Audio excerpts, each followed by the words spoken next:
Kenapa nih PC saya tiba-tiba error? Kira-kira gimana cara benerinnya?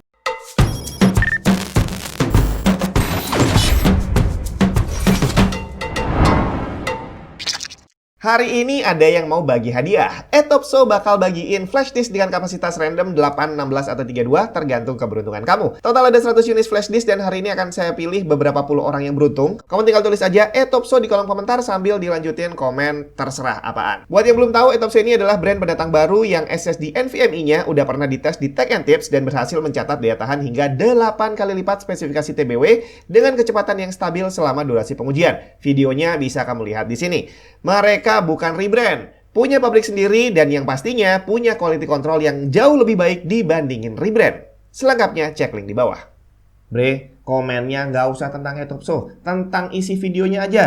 Sama satu lagi, jangan nyepam. Jadi di Tech and Tips ini ada moderatornya. Begitu kamu nyepam, kalau ada cuma dikit masih bisa dihapus manual. Tapi begitu kelihatan ada banyak, langsung diblokir bre. Jadi kamu sendiri yang rugi. Ingat ya, komen nggak usah tentang Etopso, terus jangan nyepam. Ya, ini adalah pertanyaan yang paling banyak muncul kali ya. Dan sepertinya ini adalah pertanyaan yang boleh dibilang nggak mungkin dijawab sebenarnya. Karena sama aja kayak kamu nanya ke dokter, dok kepala saya pusing, ini kira-kira kenapa? Itu nggak mungkin dokternya akan langsung jawab kecuali dia langsung periksa ya, dengan menyeluruh pastinya. Karena sakit kepala itu bisa macam-macam bre. Bisa karena lapar, bisa karena masuk angin, tapi bisa juga karena kanker. Jadi grade kerusakan itu bisa beda jauh banget. Dan untuk PC juga sama-sama dia mati, sama-sama dia mau nyala terus mati lagi, itu penyebabnya bisa banyak sekali. Bisa jadi karena sekedar error, bisa jadi ya cukup di sayang-sayang aja bisa nyala lagi, tapi ada juga yang karena kerusakan hardware. Dan pertanyaan ini muncul hampir setiap hari di semua forum yang saya lewati gitu ya. Termasuk di DM IG-nya Tech and Tips itu juga banyak banget. Dan di sini saya sekalian mau minta maaf kalau yang udah nanya ke DM jarang sekali dijawab karena memang yang masuk ada banyak dan seringkali pertanyaannya hampir sama. Jadi dalam satu hari itu mungkin ada beberapa pertanyaan yang sama, besoknya terulang lagi.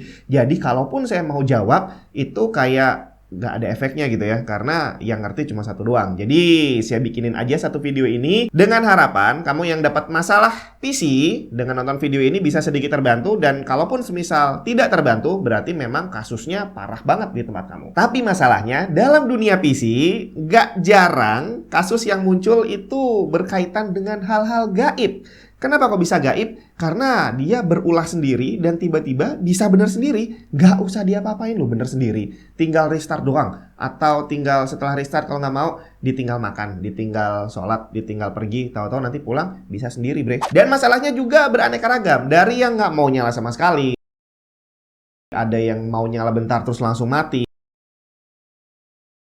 Ada yang nyala lama tapi nggak ada displaynya. Pokoknya macem-macem lah. Nah, di sini kita akan coba kalau misalkan terjadi kayak gitu di PC kita, apakah ada hal yang bisa kita lakukan yang nggak perlu skill terlalu canggih dan nggak perlu biaya pastinya? Ada pasti.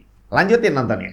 Salah satu saran yang sering muncul juga di forum itu adalah cabut RAM-nya, bersihin pakai penghapus, habis itu pasang lagi. Itu harusnya bisa nyala kalau memang nggak parah penyakitnya. Tapi dari pengalaman saya, boleh dibilang pakai penghapus untuk bersihin kepingan RAM itu kok kayaknya hanya sugesti ya. Kenapa saya bilang sugesti? Karena selama PC dipakai itu RAM masuk ke dalam slot. Dan itu di dalam slot itu rapet banget bre. Nggak ada celah apapun untuk kotoran bisa masuk. Dan memang benar setiap kali saya cabut RAM, hampir nggak pernah, memang nggak pernah sama sekali saya ngelihat kepingan RAM itu yang pinnya kotor atau mungkin berkarat dan sampai akhirnya harus dihapus pakai penghapus untuk ngebersihinnya. Itu saya hampir nggak pernah nemuin. Jadi setiap kali saya buka ya selalu bersih-bersih aja. Dan biasanya sih tetap saya bersihin. Jadi karena udah telanjur dibuka gitu kan. Tapi nggak pakai penghapus juga bre. Pakai kain aja, pakai kaos, dilap gitu kan. Terus pasang lagi. Kayaknya 144 Hz udah hampir ketinggalan deh. Soalnya sekarang monitor gaming 165 Hz udah murah bre. Asus TUF Gaming VG249 Q1A. Gaming monitor 24 inch Full HD dengan refresh rate maksimum 165 Hz. Gaming experience kamu bakal semakin memuaskan dengan Asus eLMB untuk response time yang lebih cepat, Shadow Boost, serta FreeSync Premium dan G-Sync compatible. Mau dipakai buat PS5 sama Xbox bisa juga. Selengkapnya cek link di bawah. Terus ada sugesti berikutnya, sebelum saya tancapin lagi RAM-nya setelah dibersihin tadi ya, itu saya tiup dulu slotnya. Jadi entah ditiup manual atau pakai blower, tapi ya sekalian aja karena udah terlanjur dibuka, ya udah dibersihin aja, siapa tahu memang ada kotoran yang nyangkut di situ. Dan masih berhubungan dengan hal gaib tadi, biasanya kalau memang kasusnya nggak parah, PC-nya akan bisa nyala normal lagi. Yes! Yes!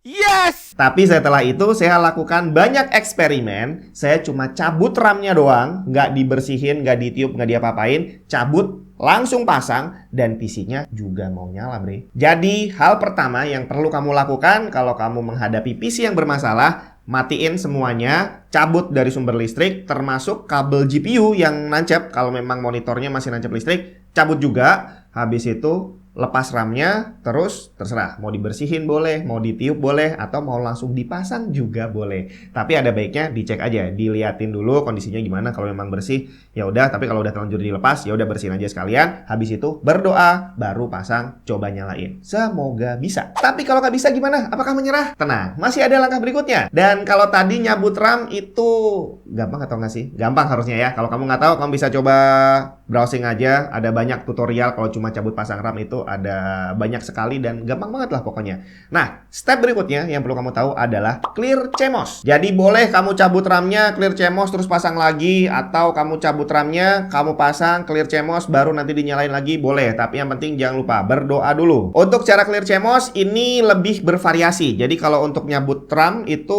hampir di semua motherboard caranya sama. Tapi kalau untuk clear CMOS caranya bisa berbeda-beda. Ada yang model jumper, jadi cuma ada 2 pin terus harus di short pakai obeng atau pakai kunci, boleh terserah, yang penting pakai logam gitu ya.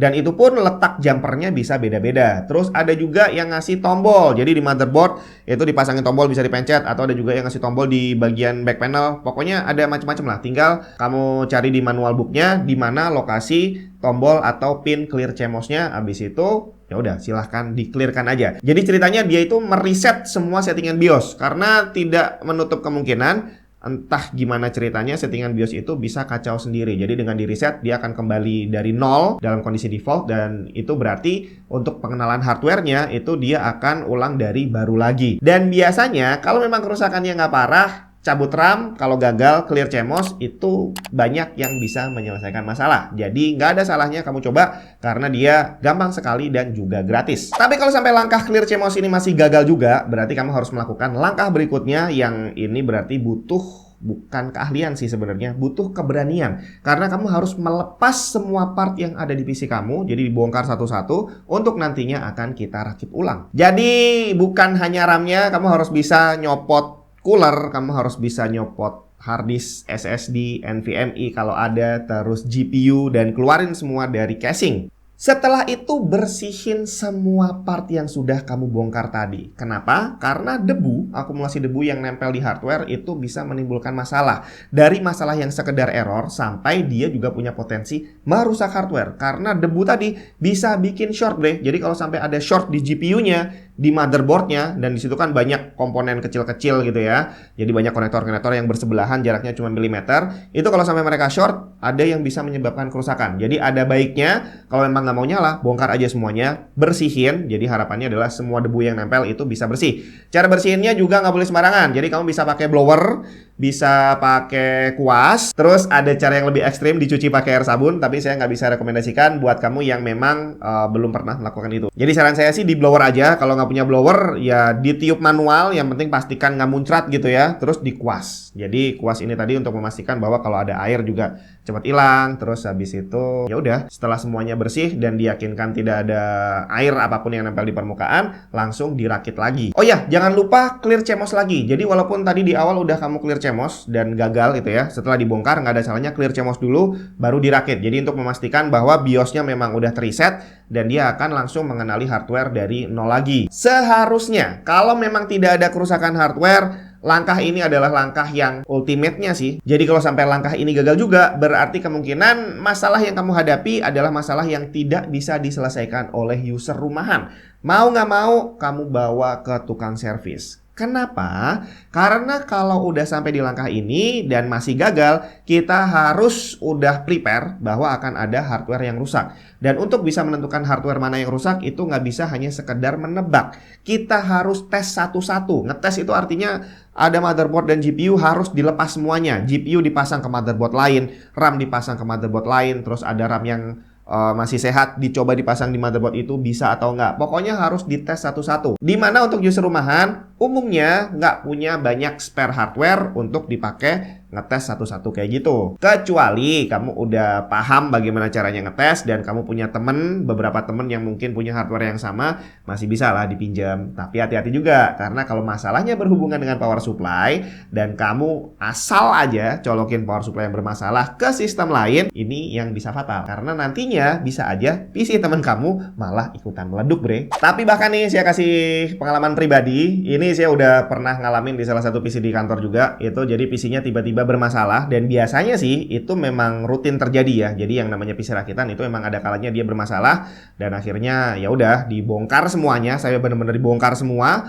terus dirakit lagi, masih nggak mau nyala juga. Bahkan udah dites RAM-nya di tempat lain bisa, terus semuanya dites udah bisa lah. Dan akhirnya saya berkesimpulan bahwa motherboardnya udah rusak. Jadi ya udah, untungnya masih ada garansi. Terus saya kirimlah ke distributor untuk klaim garansi. Tapi ternyata langsung dapat info dari distributornya bahwa motherboardnya nggak kenapa-napa, bre. Gimana coba? Jadi dites di sana sampai 1 harian itu nggak ada masalah. Akhirnya motherboardnya dikirim balik ke sini, terus saya tes di sini dan ternyata nyala dong. Sampai sekarang nggak ada masalah. Jadi kerusakan waktu itu saya sendiri nggak tahu apa yang terjadi, karena setelah dibongkar pasang nggak mau, tapi dikirim ke yang punya, yang punya brand, ternyata mau di sana dan dibalikin normal sampai sekarang. Jadi kembali lagi ke masalah pertama, bahwa kerusakan komputer seringkali terjadi karena alasan gaib, bre. Jadi sepertinya salah satu cara yang paling gampang dan paling gratis yang bisa kamu lakukan untuk bisa memperbaiki PC adalah berdoa aja, coy.